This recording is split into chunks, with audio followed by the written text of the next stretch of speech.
పాలమ్ముతారు అక్కడ పాల కేంద్రానికి ముందు ఇళ్ళ దగ్గరే. ఇదివరకు నాకు తెలిసి అయితే నా చిన్నప్పుడు అయితే పాల కేంద్రానికి వెళ్ళి కొనుక్కున్న సందర్భాలు అతి తక్కువ. బంధువులు వచ్చినప్పుడు పాల కేంద్రానికి వెళ్ళి కొనుక్కునేవాళ్ళు. ఎందుకంటే ఒక మనం అప్పుడు పోటీలు ఉండేవి. ఈ సుబ్బమ్మ గారి దగ్గర ఒకటి, రామయ్య గారి దగ్గర గేదెలు, ఇట్లా ఎవరు తక్కువ నీళ్లు పోస్తారో వాళ్ళ దగ్గర కొనుక్కునేవాళ్ళు. వాళ్ళు వచ్చి పోసేవాళ్ళు లేదా ఎళ్ళి పోయించుకొని వచ్చేవాళ్ళు.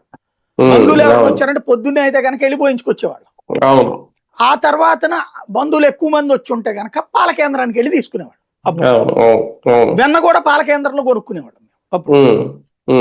అలాంటిది వీళ్ళకి అప్పుడు ఏంటి, ఒకవేళ పొలంలో నష్టం వచ్చినా అంటే గిట్టుబాటు కాకపోయినా, ఏ ప్రకృతి వైపరీత్యం వచ్చినా ఈ పాలల్లో, మేకల్లో, కోడిల్లో వీటిట్లో డబ్బులు వచ్చాయి.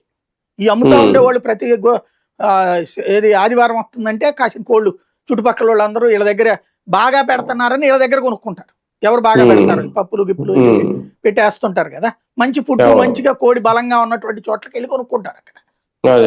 అలాగే మేకను కొనుక్కుంటారు మటన్లు, చికెన్ల కోసం అని చెప్పేసి. ఇటు ఇవి పెంచుకుని డబ్బులు వచ్చాయి వాళ్ళకి, పాలు అమ్ముకుని డబ్బులు వచ్చాయి. ఇవన్నీ ఆ ఇంట్లో లేడీస్ ఆర్థిక స్థిరత్వం అక్కడ. మహిళలు వాళ్ళు దాచిపెట్టుకునేవాళ్ళు ఇందులో. దీంతో వచ్చిన డబ్బులతో బంగారం కొనుక్కునేవాళ్ళు, బంగారం వెండి